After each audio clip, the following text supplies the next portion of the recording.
Belum lama ini viral video rekaman dashcam mobil yang memperlihatkan anak sekolah meminta maaf setelah menabrak mobil.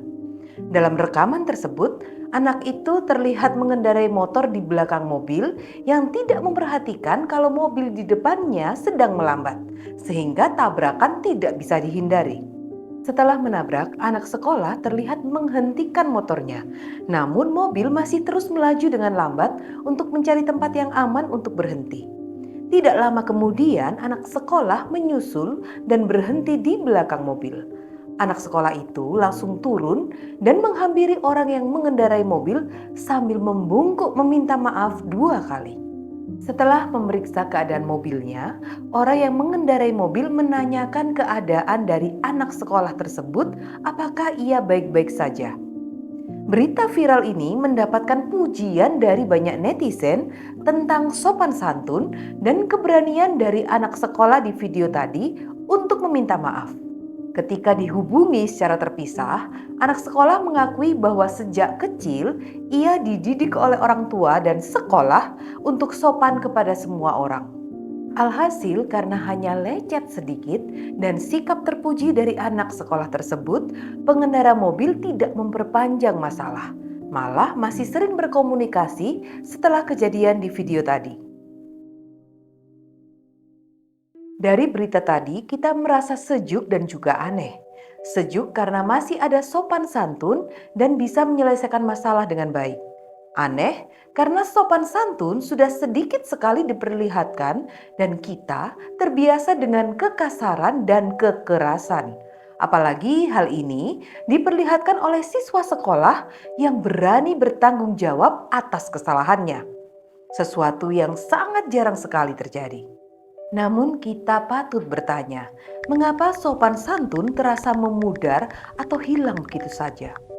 Pada pidato kenegaraan di sidang tahunan MPR tahun 2023, Presiden Jokowi sempat menyinggung hal ini dengan menyebutnya sebagai polusi budaya. Saya melihat mayoritas masyarakat juga sangat kecewa dengan polusi budaya tersebut.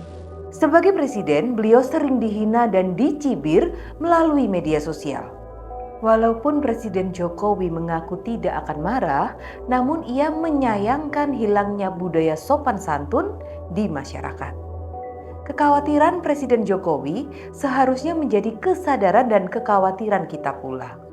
Banyaknya hujatan, hinaan, dan cibiran dari netizen kepada Presiden Jokowi adalah cerminan perilaku memudarnya, bahkan hilangnya sopan santun di masyarakat. Sebut saja dalam kategori anak sekolah. Belum lama ini viral berita di masyarakat dan di media sosial di mana anak dari seorang guru merasa sedih karena ayahnya tidak dihargai oleh siswanya sendiri. Dengan berkata, ya kan emang udah tua, udah gak guna ngajar. Ada lagi berita pada akhir tahun lalu di mana siswa SMK di Bima, Nusa Tenggara Barat yang memukul gurunya karena dia kedapatan merokok di kelas dan ditegur oleh sang guru. Masih banyak lagi contoh lainnya yang mencerminkan polusi budaya sopan santun di kalangan anak remaja. Pengaruh hilangnya sopan santun. Memudarnya atau hilangnya sopan santun tidak terjadi dengan sendirinya, tetapi ada beberapa faktor yang menyebabkannya. Yang pertama adalah teladan orang tua. Orang tua dengan budaya timur biasanya masih menjunjung tinggi dan mendisiplinkan anak-anaknya dengan sopan santun. Namun, ada kalanya disiplin orang tua tidak disertai dengan teladan yang ditunjukkan ke anak-anak remajanya. Ada kalanya anak-anak remaja belajar dan mencontoh tingkah laku orang tuanya sendiri. Misalnya, orang tua bisa saja mengajarkan sopan santun di rumah, namun nyatanya di jalanan seringkali orang tua mencontohkan perilaku yang tidak menghormati dan sopan dalam berkendara dengan melawan arah, mengambil hak orang lain, bahkan mengeluarkan kata-kata kasar ketika dipotong jalannya oleh orang lain. Hal-hal seperti ini dapat mempengaruhi anak remaja, walaupun diajarkan sopan santun di rumah. Faktor pergaulan. Pergaulan atau teman-teman dapat juga mempengaruhi sopan santun anak remaja.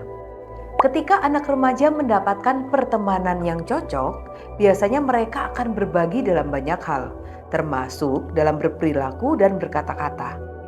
Ketika pertemanan tersebut memberikan pengaruh yang negatif, maka anak remaja akan ikut-ikutan. Misalnya, pertemanan yang terbiasa menggunakan kata-kata kasar, besar kemungkinan anak remaja akan ikut-ikutan berkata kasar. 3. Faktor media sosial. Tidak dipungkiri, anak remaja menghabiskan banyak waktu di media sosial.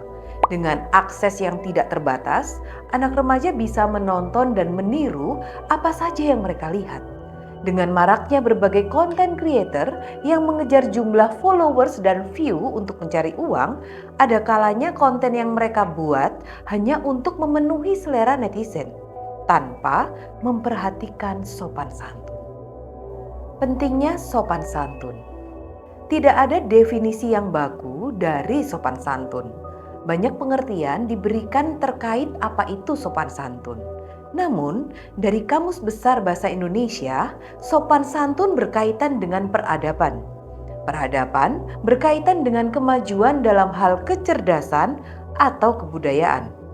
Dalam hal ini kita bisa mengartikan bahwa sopan santun adalah bukti kemajuan kecerdasan dari seseorang dan pemahaman kebudayaan yang berlaku. Kecerdasan di sini bukan berarti dalam konteks akademis atau kepintaran dalam suatu bidang. Kecerdasan dalam konteks sopan santun bisa diartikan kemampuan untuk mengenal diri sendiri dan orang lain, sehingga tahu bagaimana cara berperilaku yang pantas dan menghargai orang lain. Tidak heran, ada kalanya orang yang tidak memiliki sopan santun sering dikatakan tidak berpendidikan. Sopan santun diperlukan karena kita hidup bersama-sama dengan orang lain. Dalam kehidupan bersosialisasi, sopan santun adalah sendi yang membuat seseorang bisa terus berelasi dengan orang lain dan menjadikan keberadaannya disegani. Kesadaran akan keberadaan orang lain dan pentingnya berelasi dengan orang lain adalah kesadaran dasar supaya kita bisa berperilaku sopan santun. Hal ini tersirat dari beberapa contoh perilaku sopan santun. Misalnya dengan mengucapkan permisi, kita menyadari keberadaan orang lain. Dengan mengucapkan terima kasih, kita mengapresiasi orang lain. Dengan mengucapkan maaf, kita mengakui kesalahan dan menunjukkan itikat baik dengan tidak bersikap manipulatif kepada orang lain. Dengan mengucapkan tolong, kita mengakui kekurangan sendiri dan kelebihan orang lain. Semua ini adalah kata-kata sopan santun yang menyiratkan budaya sadar keberadaan dan menghargai orang lain. Menurut psikolog pendidikan Michelle Bourba, penulis buku Unselfie, Why Empathic Kids Succeed in Our All About Me World, mengatakan bahwa perilaku sopan santun adalah langkah awal untuk meningkatkan empati. Dan anak-anak yang memiliki empati akan tumbuh lebih bahagia, lebih sehat, dan lebih tangguh. Bahkan, anak-anak mungkin akan memiliki peluang yang jauh lebih baik dalam dunia kerja. Dan kecerdasan emosional adalah salah satu kualitas terbaik yang akan dicari-cari oleh pemberi kerja di zaman sekarang. Kebajikan tertinggi dalam Alkitab. Tanpa kita sadari, Alkitab memberikan banyak contoh dan juga teladan sopan santun yang baik. Bahkan, dalam kehidupan bangsa Israel kuno, sopan santun atau keramah tamahan adalah kebajikan tertinggi dan selalu diperlihatkan ketika menjamu tamu. Ketika Abraham melihat 3 orang berdiri di depannya, dengan segera ia menyambut, menyediakan air untuk mencuci kaki, meminta Sarah untuk membuatkan roti, menyembelih seekor anak lembu untuk dimasak, dan melayani ketiga tamu tersebut. Keramah tamahan ini selalu diceritakan di sepanjang Alkitab. Tidak lama dari kisah Abraham, Lot juga memperlihatkan keramah tamahan yang sama ketika menjamu 2 malaikat di Sodom. Lot menjamu tamunya dengan meminta mereka bermalam di rumahnya.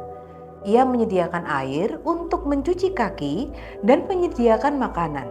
Dalam Perjanjian Baru, Keramah tamahan yang sama juga diperlihatkan oleh Marta ketika menjamu Tuhan Yesus dan para murid. Keramah tamahan untuk menyediakan air atau membasuh kaki sangatlah penting dalam budaya bangsa Israel pada saat itu. Tuhan Yesus pernah menegur Simon orang Farisi yang menjamu Tuhan Yesus ke rumahnya, tetapi tidak menyediakan air untuk membasuh kaki. Mengapa membasuh kaki sangat penting pada zaman itu? Karena pada zaman itu, orang-orang masih menggunakan alas kaki yang terbuka. Dan karena mereka harus berjalan kaki di jalanan yang berdebu, bertanah, ataupun berbatu-batu, maka sebelum masuk ke rumah, mereka harus membasuh kaki dengan air yang disediakan di dalam tempayan-tempayan di depan pintu.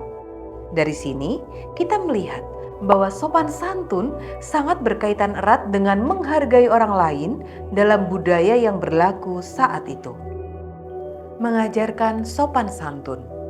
Karena sopan santun sangat penting dan merupakan kebajikan tertinggi dalam Alkitab, maka anak-anak remaja harus diajarkan untuk bersopan santun.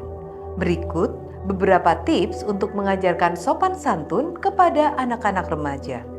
Pertama, orang tua harus memiliki pandangan atau nilai yang sama tentang pentingnya sopan santun. Dengan demikian, orang tua tidak memiliki double standar dalam memberikan teladan sopan santun kepada anak-anak remaja. Karena teladan hidup berbicara lebih lantang ketimbang perkataan. Kedua, orang tua tidak dapat melarang atau mencegah anak remaja dari penggunaan media sosial ataupun pergaulan dengan teman-temannya. Namun, orang tua dapat mengedukasi anak remajanya untuk tidak mudah terbawa arus budaya kasar yang biasa dipertontonkan. Jika orang tua memberikan teladan dan membiasakan anak remaja untuk bersopan santun, maka anak remaja tidak akan mudah terpengaruh. Ketiga, orang tua dapat menjadikan Alkitab sebagai sumber pengajaran tentang sopan santun. Alkitab tidak kekurangan teladan dan ayat yang bisa mengajarkan sopan santun.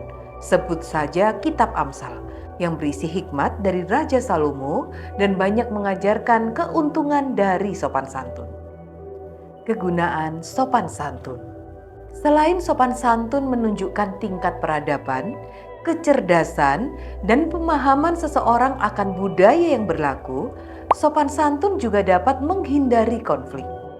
Dalam hal ini, Raja Salomo menulis dalam Kitab Amsal, jawaban yang lemah lembut meredakan kegeraman, tetapi perkataan yang pedas membangkitkan marah. Sikap sopan santun yang kita tunjukkan kepada orang lain bisa memadamkan potensi amarah yang akan timbul. Hal ini terbukti dari pengalaman anak sekolah yang tanpa sengaja menabrak mobil. Dengan sopan santun dan rasa tanggung jawab yang besar, ia segera meminta maaf. Mungkin saja pengemudi mobil mau marah, namun melihat sopan santun anak sekolah tersebut, ia tidak jadi marah dan masalah bisa diselesaikan dengan baik. Dunia anak remaja yang terbiasa dengan bahasa, sikap, dan perlakuan kasar, keras, tidak bertanggung jawab, dan sebagainya melunturkan budaya sopan santun kita sebagai masyarakat Indonesia. Budaya sopan santun harus dibangun terlebih dahulu dengan budaya sadar keberadaan dan menghargai orang lain. Orang tua harus mengingatkan kepada anak remaja bahwa mereka sebagai manusia tentu saja ingin diperlakukan sopan oleh orang lain. Maka anak remaja harus memulainya dari diri sendiri dengan berkata, bersikap, berperilaku sopan kepada orang lain. Mau tahu lebih banyak tentang Worldview? Tunggu video kami selanjutnya.